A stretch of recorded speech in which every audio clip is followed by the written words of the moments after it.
Let's go, let's go, let's go. Sleazeball here. Welcome to my YouTube channel. I hope your guys' matchups are going good through 4 weeks. This is going to be my waiver wire top 15 players. I'm going to give you a little more than other people. I'm also going to give you tiers of how it's done. And as always, guys, before we dive into it, if you like the content, like and subscribe down below, and let's dive into it.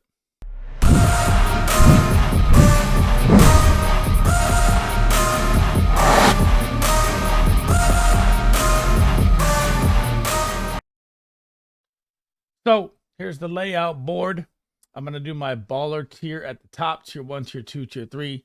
Some sleepers possibly for deep leagues or people on your wire that might still be there that can help you out. These are the players I'm choosing from my 15 this week for week 5.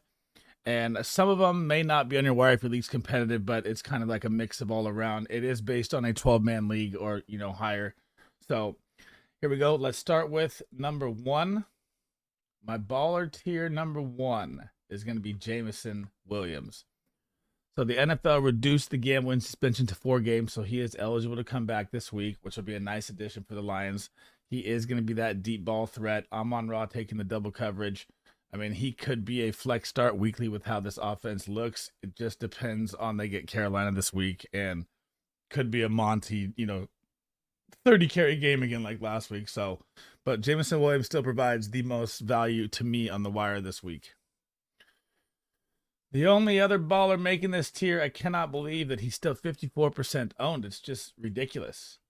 CJ Stroud is a legit QB1 starter weekly.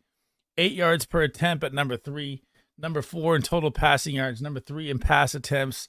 QB 6 on the season as a rookie. It is out of this world, the numbers he is putting up. Nico Collins just dropped 37. Tank Dell dropped 20 the past 2 weeks. They are letting it fly. The Carolina Panthers made a huge mistake letting this guy go and taking Bryce Young over him. That's all I'm going to say. I said at the beginning of the year, CJ Stroud should not be on any wires, and he is startable weekly in a 1 QB format. Heading down to my tier 1. So Jalil McKinnon here.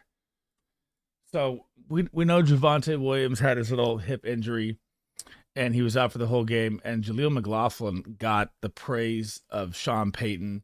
He had 7 carries and averaged 10 yards a carry, got 3 receptions and a touchdown. The question is it going to be a 1-week pickup, or is he actually going to sprinkle in more and take like Samaje Perine's role? I could see that happening maybe. I don't know the fab value or waiver value. I might, if I had like 2 running backs and not a lot of depth, I'd probably pick him up. But I mean, he's kind of a spot start if you're, but if you're 1 and 3 and you need a running back, Jalil McKinnon is a nice flex play this week. Oops, I picked the wrong image. This is Jalil McKinnon. All right.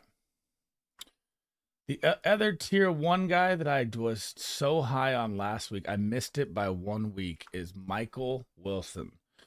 So if you saw anything about coming out of camp or whatever as a 3rd-round pick, Jerry Rice was literally saying that this guy is the best receiver in the class, just got hurt in college and it cost him, right?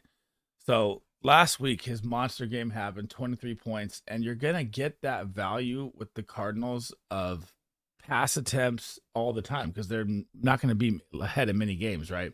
And his snap share is through the roof. I mean, him and Marquise Brown are almost flexible players weekly now. I don't know about weekly I know he had a big game, but he still got 7, 6, and 5. So he has like a medium floor or like a decent floor, even if he doesn't produce the big game. But man, he looks like a great talent if you have Dynasty or something like that with Michael Wilson. The only other tier 1 guy I'm going to stick with here, Jake Ferguson. I told you guys last week to pick him up. If you did not, this is a smash play this week. They play the Niners Sunday night. Jake Wilson just had a monster game last week. 13 fantasy points in 0.5 PPR. I mean, and Dak loves his tight ends. That's what I was telling you last week. Like, you have to be looking for Jake Ferguson on your waiver wire last week. And now you get him. If he's still there, listen to his stats from last week. So he had 7 for 77 on 9 targets in a game where they blew him out. Now, if you're in a San Francisco game here where the Niners just score at will, what is he going to see? 10 targets, 12 targets. This is a must pick up tight end 100% this week. Heading down to tier 2 here. If Matt Stafford gets Cooper Kupp back this week and they get the Philadelphia Eagles, guys, Philly is just got shredded by Sam Howell. Think about that for a second. I mean, I don't know about, well, I guess you could say Terry McLaurin fell on that touchdown in the end zone for a fumble recovery, but I mean, this could be a smash play, 20-plus point, even in a 1 QB if you need to start him, because there is 4 teams on a bye. You have Tampa, Seattle, Cleveland, and I'm forgetting the 4th one, but it'll come to me. And the Browns are one of them. But Matt Stafford is a smash start for me, especially if you have one of those bye QBs 100%. Tier 2 again here. This guy also shouldn't be on a lot of wires, but he's literally owned. Let me pull it up here. I think it was, I don't want to get it wrong here. Romeo Doubs. Still only 54% rostered. I mean, this guy's a target machine. The camp, when it was coming out before, said that Romeo Doubs will see the most targets on the season, and I was like, nah, it'll be Christian Watson. I was wrong on that. He already has 33 targets through 4 games. That's about a 8.59 average right there. 3 touchdowns. They get Vegas on Monday night. Christian Watson will be, back from limited snaps last week. I don't know if he'll be full go. They're saying full go, but you always got to temper that expectation a little bit. Tier 2 again here is going to be Logan Thomas. So Logan Thomas at the beginning of the season was the second most targeted tight end behind Zach Ertz until he got that concussion on that touchdown catch in week 2.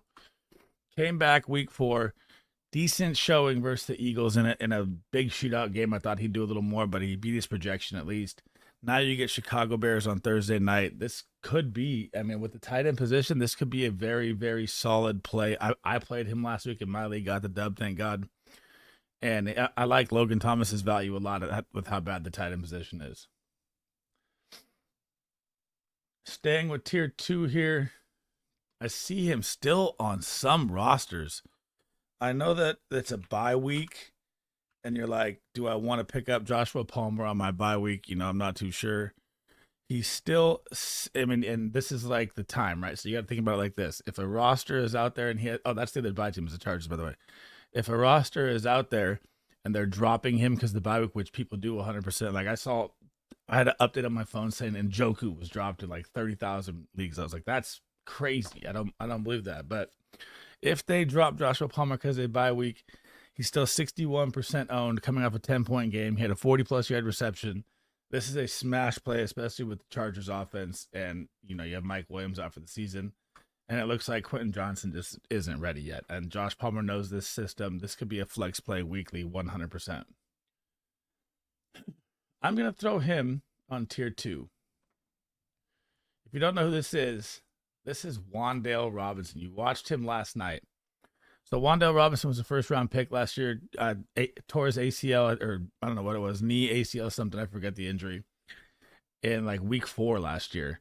Finally back. He had week 3 snaps reduced, week 4 snap, increased, but still reduced. And he looked electric out there, guys, on Monday night. I know it's Daniel Jones throwing the ball, but the volume is going to be there. He saw the most targets on the team out of 11 receivers last night. Still got 7 fantasy points. Beat all the overs on all the bets, FanDuel's, reception, yards, everything. I actually like him probably. I'd put all these guys the same right now, but Joshua Palmer and Romeo Doubs probably better. But I like Wan'Dale Robinson the way he moves a lot. My tier 3 guys here. I still believe, even though it kind of changed, in Roshan Johnson. I guess the way to look at that is that Roshan Johnson's snap share was going up because the Bears were getting blown out in those games. And it kind of overboarded, all of us, whatever you want to call it, fantasy football people trying to talk about Roshan Johnson. Look what happened when the Bears were in the game. Roshan Johnson saw nothing. Khalil Herbert saw 77% snap share. But I do like the hold still right here. So I'm not like high on wasting, a ton of fab or a high waiver if he's on your wire.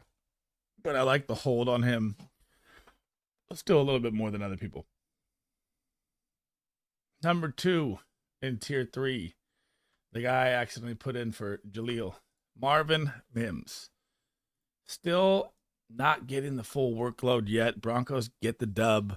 But Marvin Mims, still the kick returner guy. Still, a deep league stash right here. I haven't seen enough from Cortland Sutton. I think Marvin Mims may take this job soon. This is a deep, hold and play right here. It's not, I wouldn't waste any fab or anything on it. Now, my sleeper guys. This is deep league flex play. If you have any of those buys going on that I was saying right here, Devonte Parker and the Patriots just got blown out the building, and we don't even know how long. Why am I blanking? Mac Jones is going to be the quarterback right here. Like they're like, he's going to be the guy. He's going to be the guy. Dude, they just got absolutely destroyed. They did play the Jets and the Cowboys back to back. So, I mean, I don't, he just faced top defenses, but his snap share is still ridiculous. 100% in week 2, 97 in week 3, 95 in week 4. That's still like top 10 wide receiver usage in an offense. Now they get the Saints. He gets another tough matchup with Marcus Lattimore. That's the only reason I have him so low, but he has seen, let's see here, 16 targets through 3 games, which is not a bad average, especially for the teams he played, and he's always out there, and volume is king. So Devonte Parker, someone you should be thinking about. Number 2 down here, he's probably dropped to every wire, but I still have this feeling. I mean, look at how, I know Alvin Kamara got the 13 receptions, and their rushing game is just shot. Kendre Miller didn't get much work. I know that Jamal Williams will be back week 7 from IR. I just can't figure out the Saints backfield. I know I'm going to put him as a deep stash. I mean, if anything happened to Kamara, he would get the job. Or if Kamara's traded or, something like that. I mean, I don't, Saints don't look very good right now. So I would keep an eye on Kendre Miller. Last but not least, same as last week, my 15th sleeper guy.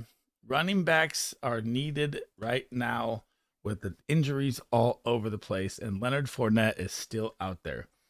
I don't know if I'd waste any fab or anything on him, like a high waiver on him. I would definitely just be looking, paying attention to updates, watching the stash for him, because I still think that Leonard Fournette's pass catching ability could really help a team like, say, the Browns or, something like that, or the Ravens. Like the Ravens running back room is shot. So I keep an eye on Leonard Fournette, and I wouldn't waste much fab, but that is my sleeper list right there. And that rounds out my 15 waivers, guys, from ballers to tier 1, tier 2, tier 3, and then these sleepers down here at the bottom. As always, if you like the content, like and subscribe. I will be getting out my quarterback tier list, running back, wide receiver, tight end, defense, kickers, all that today, hopefully. And then tomorrow will be my stardom sit-ems, and then I'll dive into like percentages of everything else. I'll catch you guys in the next one. Have a good one. Peace.